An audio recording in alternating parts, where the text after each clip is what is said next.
Hello, everybody, and welcome to this latest in the ValuesJam guest session series. And Harry, fantastic to have you with us today. So to start with, please introduce yourself and the great work that you do. Great, Alan. It's awesome to be here. For people who don't know me, I'm Harry Spaight. I am the author of the book Selling with Dignity. My whole mission is to help small businesses to grow their sales so that they can make the impact that they want to make in this world without the pushy, slimy sales tactics. So it's great to be here. I can't wait to get into this conversation. All right, now before we move into ValuesJam then, Harry, I've got a sales question if I can for you. I'd really love your perspective on, all this stuff that's out there about sales funnel management and all that stuff. Well, yeah. Excuse me. The idea of sales has changed a little bit over the years. It used to be about people and relationships, and I am trying to bring that back in where it's less mechanical and it's all about the human touch, sort of like the doctor. You go to the doctor, they can be super qualified, have all the technology, but if they don't have bedside manner, you don't want to go back. And sales to me is all about that relationship and the bedside manner and building long-term relationships that people will buy from you for a lifetime if you do it right. What's your Yeah, thought on that? yeah. And how can people get a hold of you? Real simple.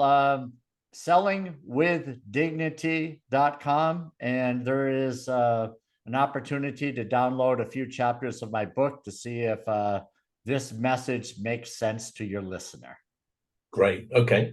So I've got the ValuesJam card deck here. I'm going to tip out some of the cards and then we'll see where the conversation takes us. So let me just do that. Okay. So how many piles would you like me to put in front of me, Harry? I'm going to go with the magical number of 3. Right. Okay. Let's do that then. And I've got 3 different size piles now. So would you like left, right, or middle? I'm going to go with middle. Okay. And here we've got 2, 4, 6, 8, 9 cards. So a number between 1 and 9. I'm going to go with lucky 7. Lucky 7. Well, you talked about doing business for life. All right. Sustainability. So the first question is this: what does sustainability mean? What does it look, feel, and sound like as well? Yeah, in sales. We all know about it as environmental. I think over the past 10 or 15 years, the word sustainability has really made an impact in the world and keeping the world around or keeping the planet around. But how does this work in business? So there are a number of practices that people do, and it can be just everyday practices that keep people coming back. You want your clients to keep returning so that those relationships, like you mentioned, or we mentioned, the relationships last. And we're not doing things that look at the short, overnight, quick hit, so to speak, but look at the long-term play. And that's how I approach business and life and sales. What's your thought? Yeah, and in your area, it's particularly appropriate, isn't it? Because you've got this classic stereotypical bad version of a salesperson who's just trying to make a quick sale and then doesn't care about anything else. But then I remember pretty early in my career, I was exposed to the concept of customer lifetime value. And I remember that had such an impact on me because it's like, why would you treat people like this when potentially you've got all of that pipeline of revenue coming in? Oh, that's so good. Yeah, if you haven't figured out, I know you have, but the customer value over the lifetime can be an astronomical number. And so an example comes to mind. I was talking to a person yesterday. They're telling me about a bad experience about buying a car. They just had curiosity. They went to a car dealer with zero intention of buying. The person just wanted to look inside what we call here in the States minivans. I know those are hugely popular worldwide, but He said, I never had a minivan. I just wanted to see what it looked like. And so I was curious, and he went to a dealer. Well, of course, the dealer sales rep met him and tried to close him. And he said, I will not walk away out of here with car keys, even if you offered it to me for free.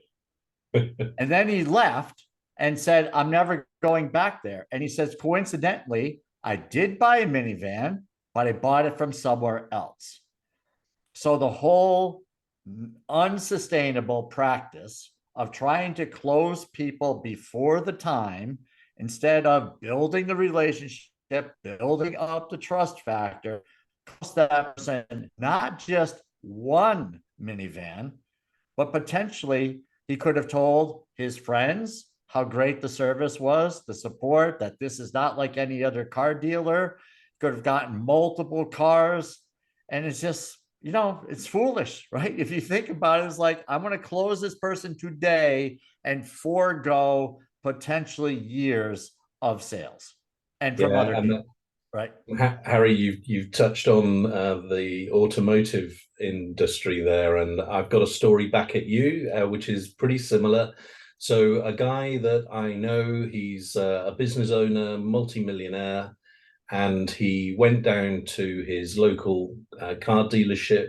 He was after a second-hand Land Rover or Range Rover, and the reason why second-hand is because he goes shooting in the country, and so the vehicles get bashed up a bit, and so that's why. Now it was a summer's day, and he had flip-flops, shorts, and a pretty old T-shirt, and he went to the dealership, and there was nobody around, no sales guy around, and so he thought while he was waiting for somebody, he would have a look at the new Land Rovers and Range Rovers. So he was just mooching around. And then this guy came out of the showroom and said, in a really condescending tone, "Can I help you, sir?" And Mike said to him, "Yeah, I'm thinking about getting a new car." And he said, "Well, we'd best go and have a look at the used ones then, bettn't we? You won't be getting one of those, will you?" And so very promptly, Mike just explained that he didn't want to stay any longer, left, bought his vehicle from a different dealership. And here's the thing: what Mike said to me is, every time I'm in a vehicle driving past that dealership with somebody else, I tell them not to go there. That's beautiful. It's so true. And this gets multiplied over and over again, not just in the auto industry, but it's throughout so many industries where it's just a short-sighted, I'm smarter than you. I can tell you what you need to do. You should listen to me because I'm the expert. This is the mindset of many in the financial. It doesn't necessarily mean you think that way, but you come across that way. Yeah. And that's where people like me who are rebels, right? We don't necessarily like to follow all the rules. We don't want someone telling us the way things should be done. And there's quite a few people like me that have this personality. And, you got to adapt to different personality types. And that, again, helps your business to be sustainable. Yeah. And so in the sales profession then, Harry, why is it that, because what we've just talked about just is such common sense, right? That you Right. don't turn people off, and when you get somebody, you keep them for as long as you can. It kind of seems like common sense. So, and yet it is not that common in the sales profession. So why is that? Why is the profession not a bit more awake?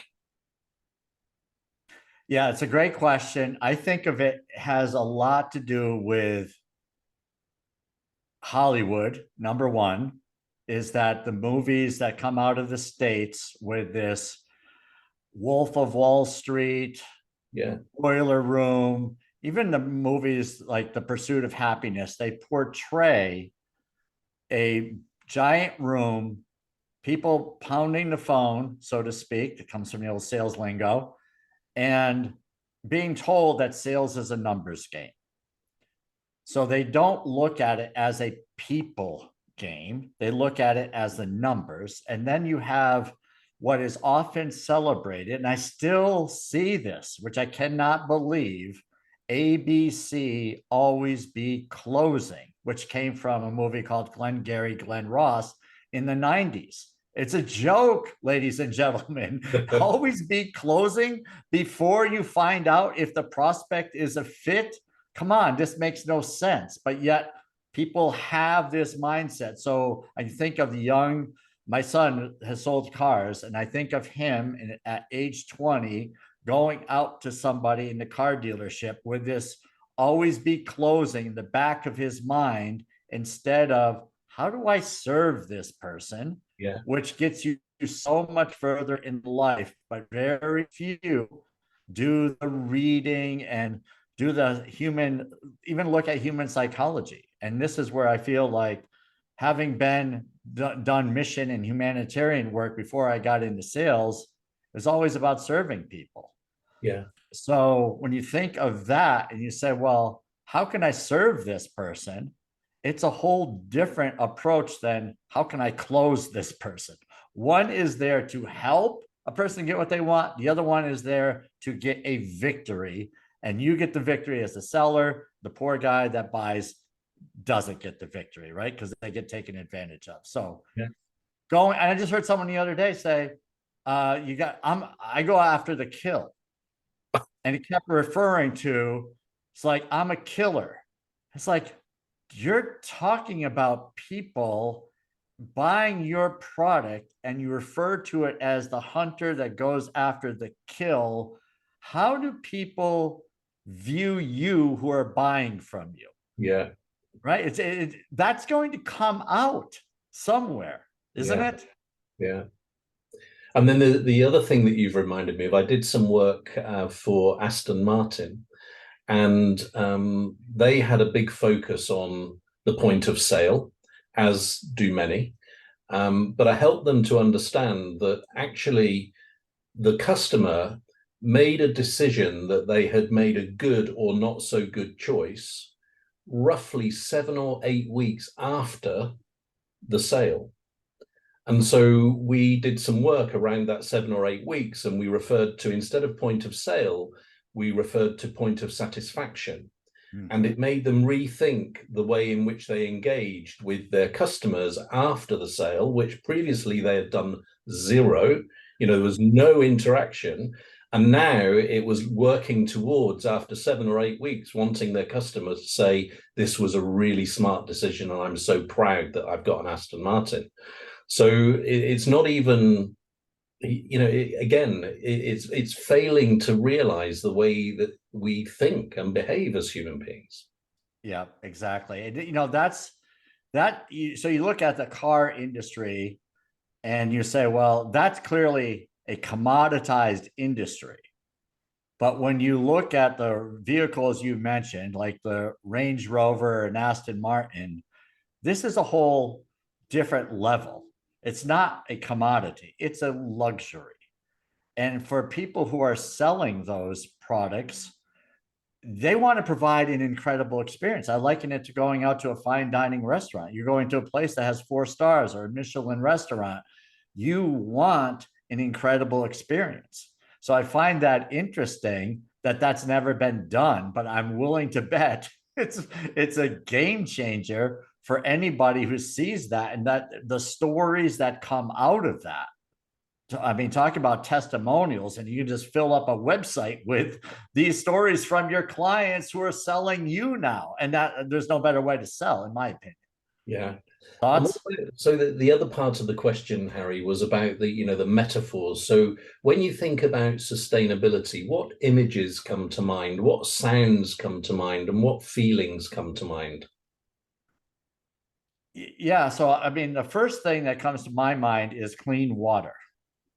Okay. And, it's just, and I'm not sure where this is going, but I'm going to go out because I boldly go where I've never been before. But my wife is from the Northeast in the United States, in a state called Vermont. Beautiful mountains, flowing streams. Well, in some of those streams, you are so tempted, right? You don't think about what animals have used the stream or crossed the stream, but it's just so pure and beautiful that you say, I know I could drink out of that. I don't, because of the little critters I can't see, but that's just something you do not want disturbed. You want that beauty. So if I now I'm envisioning that and say, how do I apply that to business? And the answer is, to me, is I want people to feel great and just say, this business I'm doing business with provides me with a great experience every time. It may not be perfect, but Yeah. if there's a problem, they recover. They help solve the problem. And then it becomes a great experience about how the problem is solved.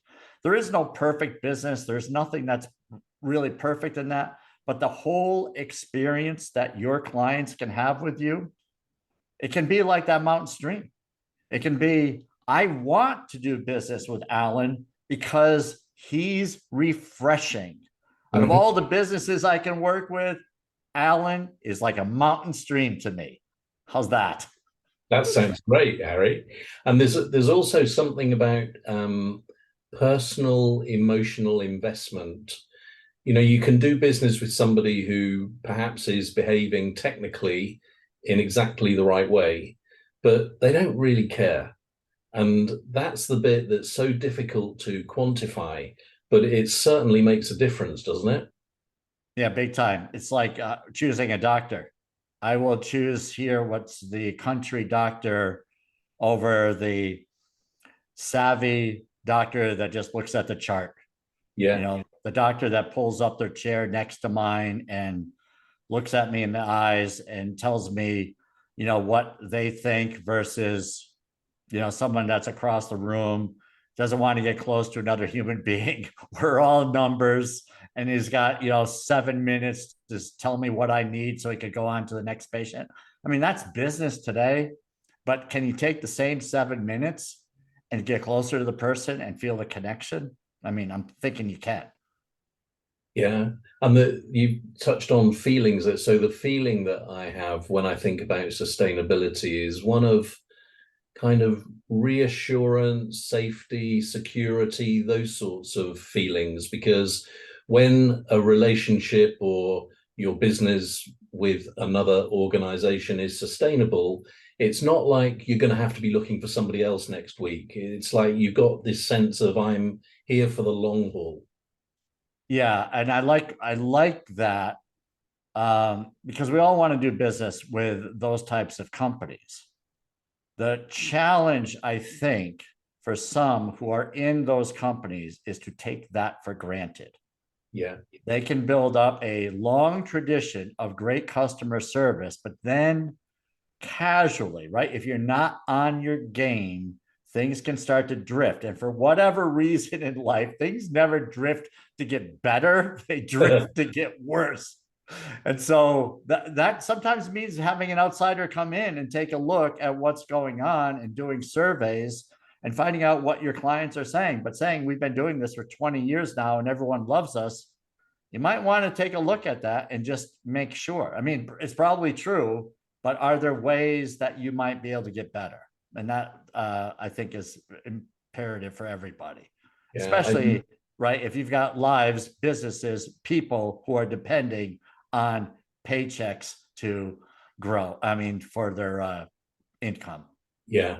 Right. And you've brought to mind a guy that I worked with in the early 1980s. And so I don't know if you know, but my first career was commercial hospitality management. So I used to work in five-star hotels and conference centers and the like. And so I was the assistant events manager in a hotel in London. And this guy, Peter, he's no longer with us, sadly, but what he said to me was, Alan, you've got to remember that we're only as good as the last event we delivered. Mm. You know, forget everything else that happened the weeks before and all the praise we received, because unless we get this one right, you know, we're down the pan. And he was a lovely man. Apart from he was fearsome to work for, actually, but he was a lovely man and taught me so much. And then the other the sound that I get, Harry, when I think about sustainability is this kind of low hum of a machine just going, and it's like, well, that's never going to end. Right, right. Yeah, exactly. I love what you just said. I mean, it reminds me so much of sales, and it reminds me of sports. I mean, here, Bill Parcells, American football coach years ago, said, "You are what your record says you are," something along those lines. And we've used that in sales. It's like, don't talk the game. You have to, I mean, sales is looking in the mirror. It's your business. It's you looking in the mirror. You are how your business is doing. You are how your sales are. To me, it's a craft. It's always striving to be better. It's never accepting that what I knew yesterday is good enough. Yeah. And there are people in business and in sales that tell me that they don't like to read, that anything that's positive that comes across their way, they say, well, I don't do self-help either. And I just simply ask the question, it's like, what book have you read in school? Anything? Wasn't that self-help? Learning to read, isn't that self-help? Learning math, learning how to speak your own language, isn't that all self-help? So the game doesn't end. Just because we've reached somewhere, I'm willing to bet that the person you just described kept being fed so that they could offer something to people like you, right? And that's what we have to do. We have to keep taking in the knowledge because the world is changing, business changes. You talked about ClickFunnels. I mean, who's not talking about e-commerce? We're doing video on YouTube. And who would have thought about this, that we would be on quote unquote TV doing these interviews 15 years ago, right? It's changing. Right. So yeah, I like the low hum because I love that stability that you talk about there. Yeah. So let's move on to another question then. And let's go really big now. So, and you've already made the connection in terms of sustainability with the environment. So I don't know if this is going to go in that direction or somewhere else, but how could more sustainability improve the world? Yeah. All right. So right now we're doing this, and there's crazy, horrible things going on in the news. Okay. Yep. We just look at what's going on in the Middle East, what's Yep. happening in Israel, and it affects all of us, right? And every human being does not like to see, I mean, I don't know if I can say the word every, but the vast majority of people don't want to see that stuff that's on the news, right? Kids, grandparents, you name it, getting attacked. We, as individuals, in my opinion, I tried to change the world once in my 20s. I was not successful. I had great ambition that the world was going to listen to me. It just didn't work out that way. And then I read 7 Habits of Highly Effective People with Stephen Covey as the author. And then I learned what my circle of influence was. And from there, we decided to have children. We said, well, at least we can influence our own children. I got news. That doesn't work either. they may listen, they may pretend to listen, but as you age and you watch your kids, you say, where did these people come from? I thought they stemmed from us, but apparently they were switched at birth in the hospital or something. So our circle of influence, I've learned now, is me. I am the only one I can make an impact on, is I can change me. So what does that have to do with anything? Well, if we all look at it that way and say we all can work on ourselves, we all can be better people. A simple thing, saying thank you to people, asking people how is their day with a smile and looking at their eyes is pretty simple. Listening to a person. When you ask someone a question, you don't pick up your phone, you're not distracted, you listen, you nod, you show that you're there for the person. These little changes. I mean, it's not world peace, granted. I'd love world peace, But these little details, which are so often missed because we're staring at our phone, we're not taught how to listen. We're not really taught how to have a conversation. We talk about ourselves, but not have a conversation. Mhm. If we work on ourselves in these areas, we make the next person think a little bit differently, help them with their day so that maybe when they go home, they're not as grouchy. Maybe they're in a good mood. Maybe that transfers to their children or to their spouse. And then that person now says, wow, my husband was in a great mood today. I'm going to be in a great mood also. And, little by little, these little things happen. And then it makes an impact. It's like that little ripple in the pond, someone threw a stone in it, and then it gets bigger and goes and touches other people. And that's kind of the way I look at things now. So I don't know if that answers your question, but what's your thought Yeah, on I think it does, Harry, because it's about sustainability being at a very social and relationship level between human beings. And you've made me think of two examples. One is when I go into a store or a restaurant or whatever it is, I ask the other person, so the server, how are you today? And often it's before they do the greeting. And it's really strange because you get a bit of a surprised response, right? Because they're not used to people saying that. And then you get this kind of really warm feeling. And they're like, yeah, I'm good, thanks. How are you? And then immediately they're kind of with you. And so the reason I mention that is because exactly like you say, it's such a small behavior and it really doesn't cost anything. So, and yet it has such power. So why would you not? And then the other one is around now, where am I going with this? I've lost it actually. It's just jumped out of my head. So we won't go there. Well, it So will it come was back. gonna- I mean, but I love what you just said about throwing people off by asking how they're doing. It's like you just took their job away. That was supposed to be what they say to you. And then everything is canned after that. But when you throw them off and you change the rhythm, so to speak, I mean, the simple question is, how are you today? Is not asked enough. And I've changed it. I use what's the good word, or how are people treating you today?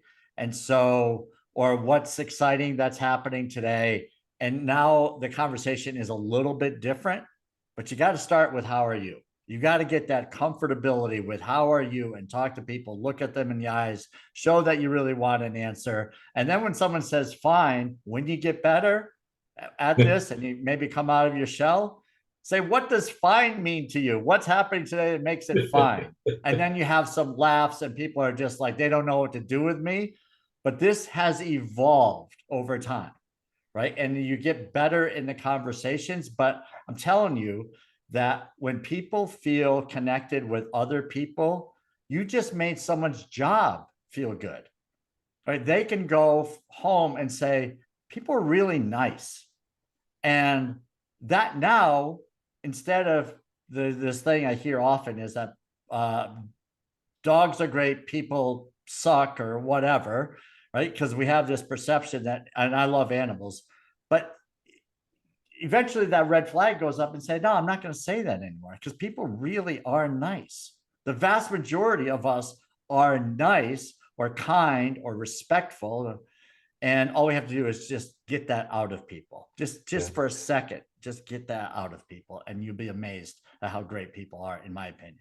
And when you said that thing about the in jobs, that's reminded me of the what I had forgotten just now. So it was a chef that I used to be on my team, and in one of his performance reviews, he just said, "I just want to thank you for giving me a piece of advice several months before." And he said, "Do you remember you said to me that you are responsible for the mood that your team go home with?" And how their families see them. And just remember that every day. And Wow. he said, I just realized what a privilege I have for being able to exert influence over my team members in that way. And I can play an important role in whether they go home and they're in a good mood with their partner, their parents, their children. And he said, he was just saying that it really, really struck him. And again, it's this, what is it? It's maybe three contributory factors. One is that it's a really small behavior. Two is it's human to our core, rather than kind of face value. And then thirdly, it's bothering to practice because you don't have to do that stuff, right? Yeah, that's really, that is such a powerful statement that you made there. Yeah, it's really what I've been saying, but it sounded better when you said it. All right, so that needs to be rewound, is that you get to make an impact, something along those lines, as to how those people go home and how they treat their families. And I had to think through that for a second, and I was distracted with thinking because it made such an impact. But think about the job, where so many people say, my job's the job, it's nothing great, or I hate my job. Very few people say they love their job, right? Most people will say things like, I can't wait till Friday, TGIF, Wednesday is halfway through the week, Monday is miserable, and they're looking at, well, I got 39 hours left of work, and all of this, mental garbage. Unfortunately, this is the way people are viewing. Get some leadership in there that gets people on a mission. Find out what people's why is. Absolutely. Find that out, right? And then have conversations like, how can we help you feel great about pursuing your why, your dream? And can you tie it into work? Sometimes, but other times it's just having a conversation about what they're doing after work and how the job provides them the opportunity to pursue those things. And whatever, like it's playing music, or if it's going out in nature, those things you can tie into work. Might require some thought, but what's your thought about that?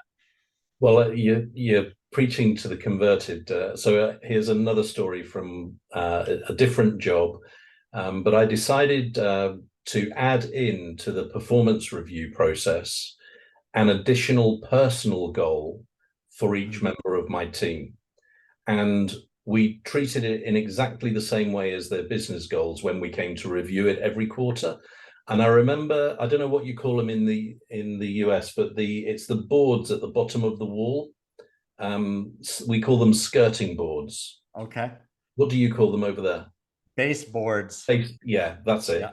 So my finance director said, I've been promising my wife I'm going to be changing these, for like 7 years. And so that's what I'm going to do. And what I can tell you is that every single one of them achieved every single one of their personal goals in addition to their business goals. Because, and I don't know what the scientific explanation of this is, but intuitively, I feel that they were personally invested, and they didn't kind of differentiate too much between what was business and what was personal, and they gave their all to achieve both. And in that way, they were able to be the whole person rather than just come to work and do the role that they were employed to do. And that's that for me. You've touched on, that's how you get sustainable motivation, rather than I'm going to give you a bonus next month if you make that target. Well, once that's been achieved, you're back to square one again, right? So it's the why that you touched on that actually is far more important. Yeah, so true. I mean, people, it's not just about money. As we know, people leave opportunities where the money is really good and do things for a lot less because they like the culture, environment, team. If you can have money and all of that stuff, even better. But tying that into your personal goals, that's another great idea. I mean, in sales, we've always looked at personal goals more like the finance and never really getting, like what's your goal? It's like, well, I want to make whatever, 6 figures or whatever the number is. And so, like, how do we get to that goal? But Mm. then bringing it in to, you know, fixing up your house or something, right? Being home earlier some days, take your kids to practice or whatever those goals are, there might be opportunities where you can make that happen. And especially in today's environment where people are willing to work a whole lot less for the quality of life, that maybe there's opportunities where you say, on whatever Thursdays, you leave at 3 o'clock and you get to do that. I mean, that's how we're going to help you to achieve that goal. Yeah. What does that do for the employee? Yeah. Right? Who says the rules have to be the rules? This is my rule breaker mentality, right? Who wrote the rule book that you now say, I'm going to sacrifice the quality of life of people and having great people because I have rules here that I need to follow to a T. I'm not saying rule less. I'm just saying less rules where you can make good judgment. And sometimes you're going to find that you can get quality. I heard someone recently, and I won't keep going on, but they said, we're only going to hire people that can come into the office. And another person said, well, that just totally eliminated anyone who has skills and is a great person that doesn't live inside of the commuting area. That's your choice, but that's not going to be my choice. You Yeah. have to think through some of these things, right? Dead right, Harry. And so I think where we're going here, and we've kind of touched this in a number of different places, but I think the thread that is coming through here is that perhaps the more traditional approach to motivation was focused on the organization.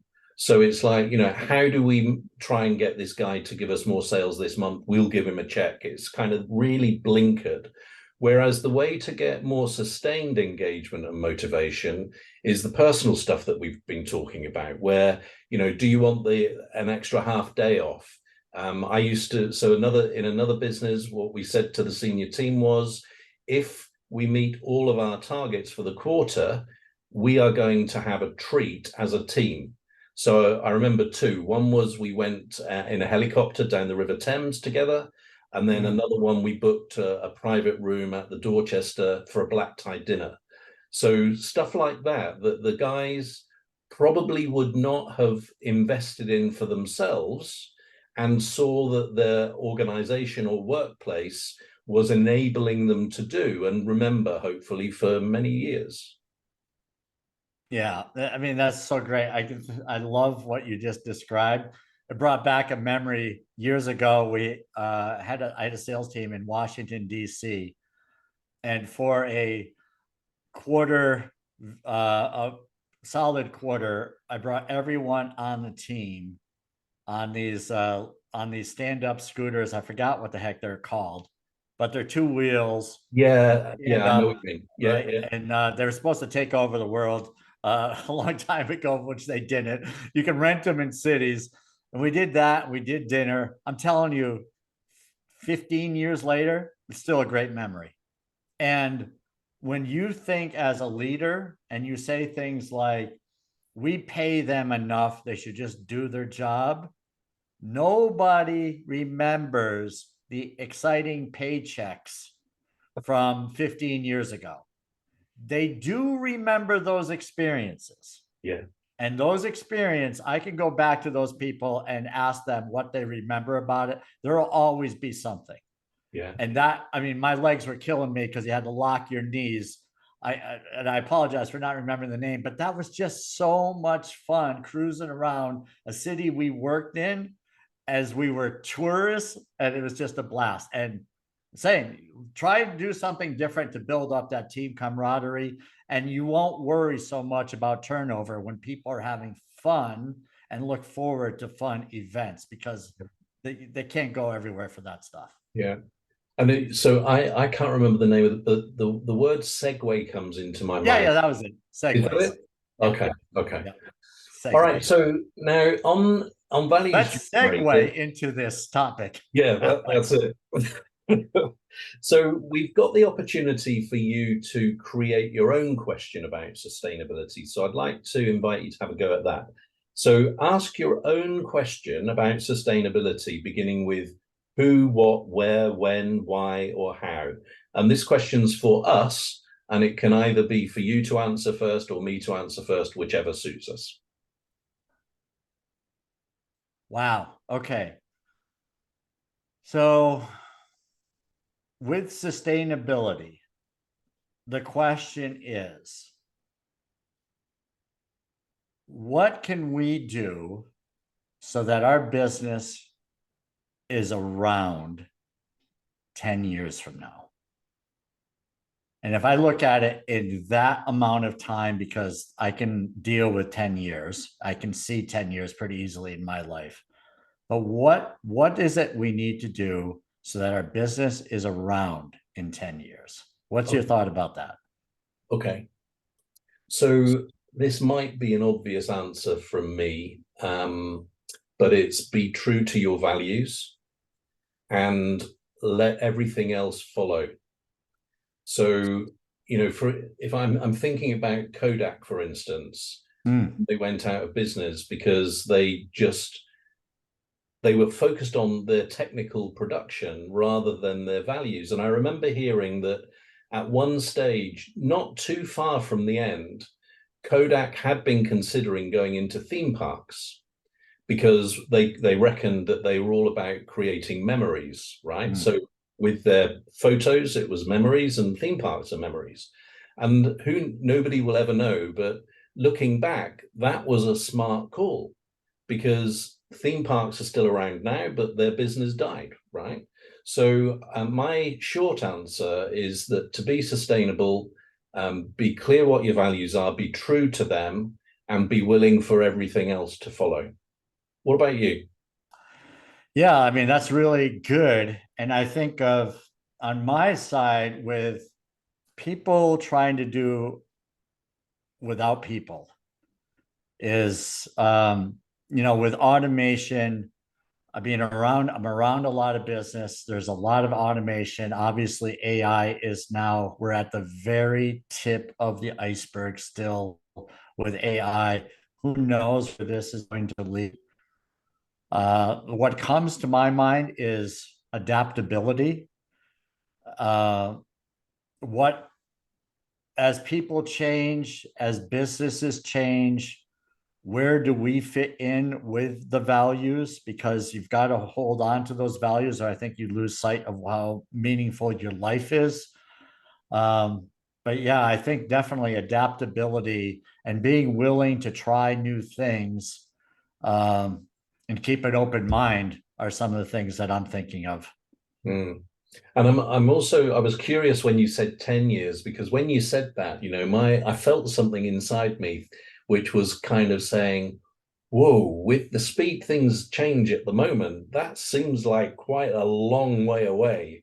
And I think I'd be more comfortable just thinking about, say, 5 years, because so if we go back 10 years, so around what, 2012, 2013, I'm not sure, like we wouldn't be doing this 10 years ago, right? Not me. There are people doing some of this stuff, but definitely not me. Yeah, so if you think about what's the equivalent change going forward 10 years, it could be just incomprehensible, especially like you say with the rate with AI, for instance. That is just going to be fascinating It to. is. Yeah. Yeah. 5 years is definitely a good number. Um, it's interesting, isn't it? When you think about the future, you can look back. I mean, I'm really into this, trying to understand living in the now. And I don't know if have you ever explored this, living in the now, living in the moment? A bit. Yeah. It's just, if you're not thinking about your past, you're thinking about the future, it's very difficult to be in the moment.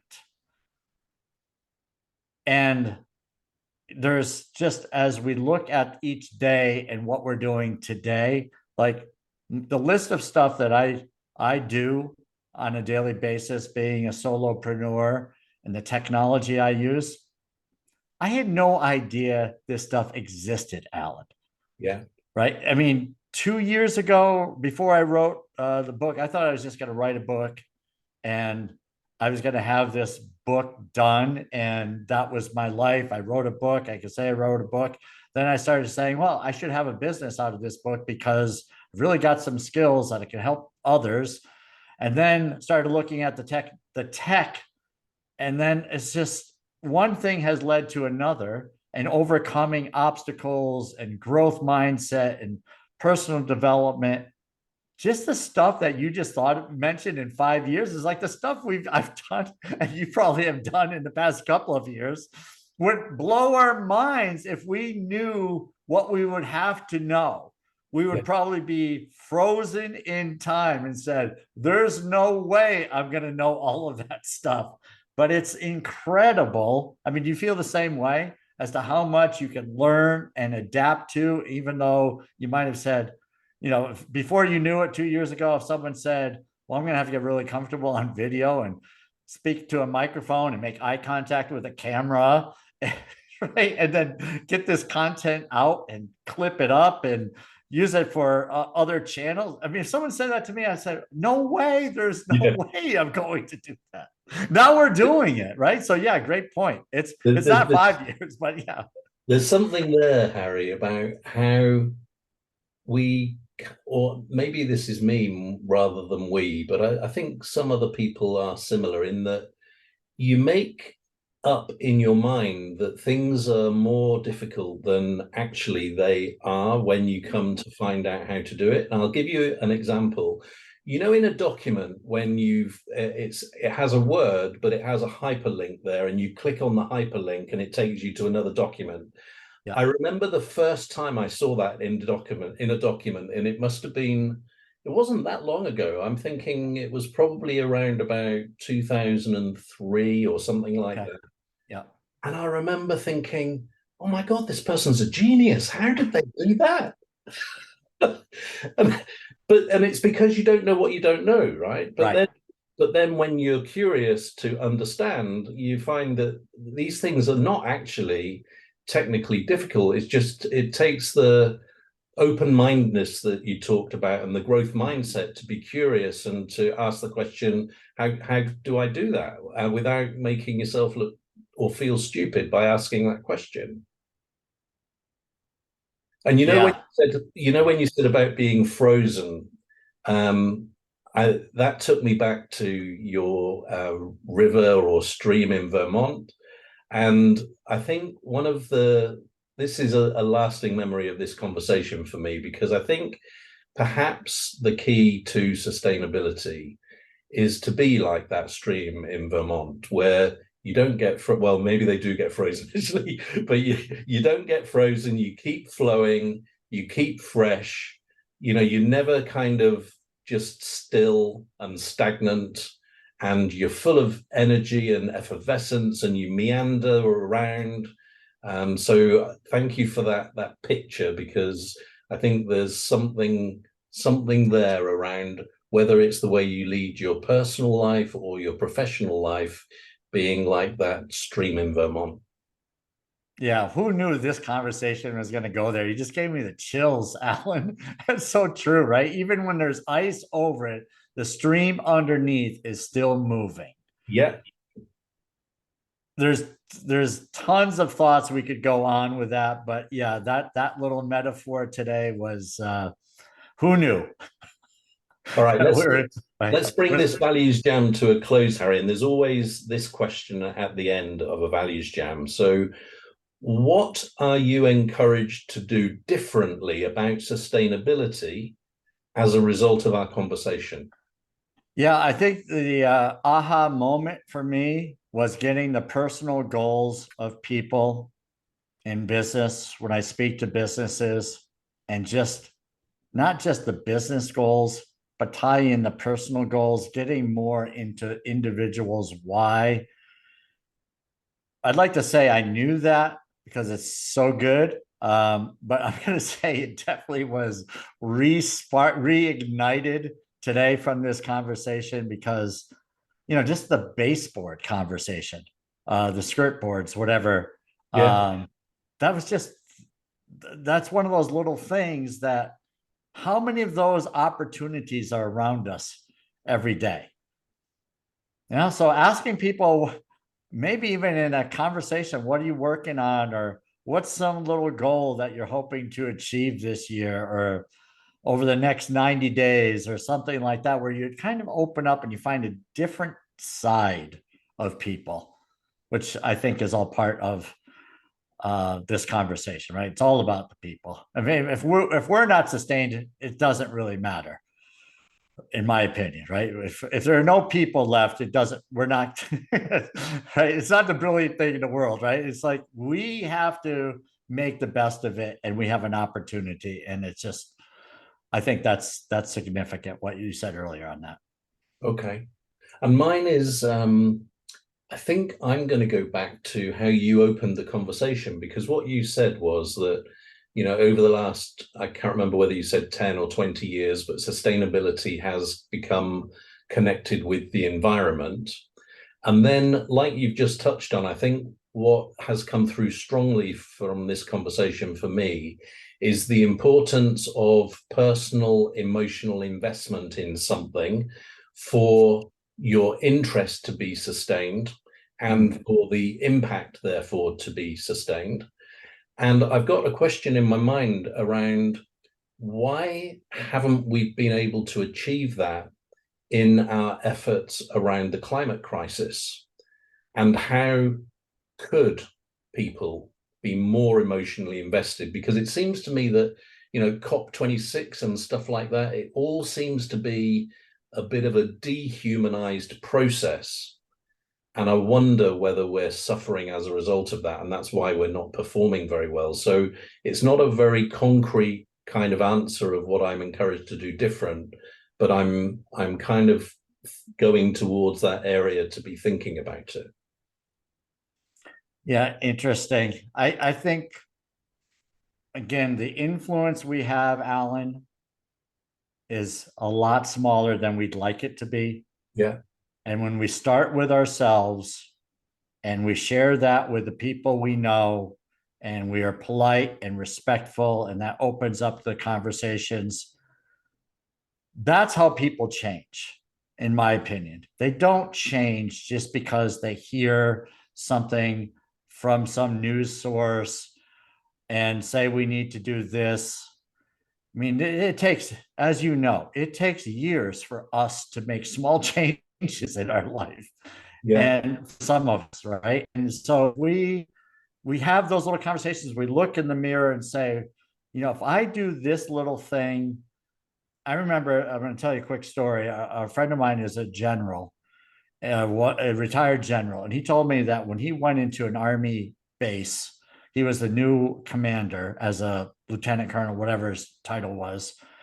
And he said the place was a dump. So what he did was he took the lead at picking up trash as the leader. So if he saw whatever, piece of paper, a cigarette butt, whatever it was, he took the lead. And he said, little by little, people started following. Right. Yeah. Right. And that's where the magic happened. It wasn't, this place is a dump. You need to do better. You're an idiot if you're not doing things my way. And I think that's really, when you look at things politically these days, we're all idiots because someone on the other side is referring to us as an idiot, and really none of us are. And it's when you have the conversations and we say, what led you down that path of thinking, and you hear the stories people have, then minds open up and you say, you're not that different from me. I kind of think similarly in a lot of ways. None of us are idiots, but it seems like the world wants us to be viewing each other that way. And I just refuse to. Yeah, that's a great way to finish this. And I'm going to send you a link. You might have come across it before, but it's called Dancing Guy. Have you ever seen that video? It's a leadership video. No, but I can't wait. All right. Well, I'll send you the link. And Harry, you're a qualified values jammer now. So thank you very much for today. This has been great, Alan. Appreciate you. Cheers. Cheers.